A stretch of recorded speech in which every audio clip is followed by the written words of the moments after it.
Champions লিগে Madrid ডার্বিতে আলভারেজের গোল বাতিল নিয়ে এখন সোশ্যাল মিডিয়ায় চলছে তুলকালাম কাণ্ড। আলভারেজ ভক্তরা কোনোভাবেই মানতে পারছেন না এমন সিদ্ধান্ত, কারণ শেষ পর্যন্ত ওই গোলটাই তো নির্ধারণ করে দিয়েছে আলভারেজের চ্যাম্পিয়ন্স লিগের ভাগ্য। তাই তো ম্যাচ শেষে কোচ ডিয়েগো সিমোয়েনে পর্যন্ত তুলেছেন প্রশ্ন, দাবি করে বসেন এটা গোল ছিল। এমনকি সাংবাদিকদের চ্যালেঞ্জ জানিয়ে বলেন বলটা আলভারেজের পায়ে ডাবল টাচ করেইনি। তবে চলুন দেখে আসা যাক আসলেই প্রকৃত ঘটনা কি ছিল, সত্যিকার অর্থে গোলটি কি বাতিল ছিল, নিয়ম কি বলছে। মূলত আলভারেজের গোলটি বাতিল হবার কারণ ডান পায়ে শট নেওয়ার আগে স্পাইডারম্যানের বাঁ পায়ে লেগেছে বল, যেটা নিয়মের পরিপন্থী।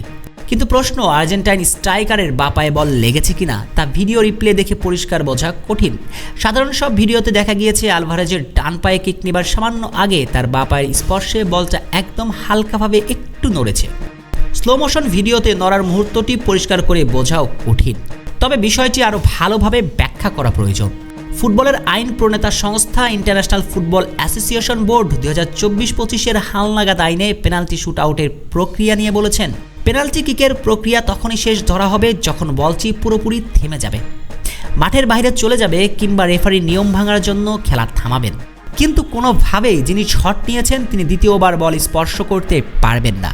আর আলভারেজের কিকের পর ভিআরের পক্ষ থেকে বলা হয়েছে অ্যাথলেটিকোর 19 নম্বর খেলোয়াড় পেনাল্টি কিক নেওয়ার সময় বলটি দুবার স্পর্শ করেছেন। কিন্তু প্রশ্ন হচ্ছে, এত তড়িৎ গতিতে এত আত্মবিশ্বাসের সঙ্গে ভিআর কিভাবে নিশ্চিত হচ্ছে বল স্পর্শ দুবার করেছে আলভারেজের পায়ে? এর উত্তরে সিবিএস স্পোর্টসে ফিফার আইন বিশেষজ্ঞ ক্রিস্টিয়ান উনকেল তার ব্যাখ্যায় বলেছেন, বলের ভিতরকার প্রযুক্তি ভিআরকে এই সিদ্ধান্ত নিতে সাহায্য করেছে, এটাই নিয়ম। ব্যাপারটা খুবই সহজ, বল স্পর্শ করা হয়েছে। তবে একটা বিষয় মনে রাখতে হবে, ভিআর প্রযুক্তিতেও সেমি অটোমেটেড অফসাইড প্রযুক্তি আছে, যেটার মাধ্যমে তারা শট নেওয়ার মুহূর্তটাও দেখতে পারেন এবং এই অতিরিক্ত প্রযুক্তির মাধ্যমে তারা বলতে পারেন কখন বলটি স্পর্শ করা হয়েছে।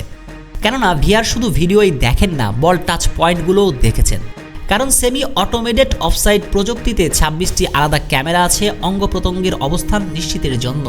আরেকটি ক্যামেরা থাকে বলটা অনুসরণ করার জন্য, যেটার মাধ্যমে ভিআর নিশ্চিত হতে পারে কখন বলকে স্পর্শ করা হয়েছে। ডিয়েগো সিমোয়েনে যতই প্রশ্ন তুলুক না কেন, এটা নিয়ে আর বিতর্কের কোনো সুযোগ নেই। স্পষ্টভাবে নিয়ম অনুযায়ী আলভারেজের পেনাল্টি বাতিল। শেখ শ্রাবণ অলি, টিভি স্পোর্টস।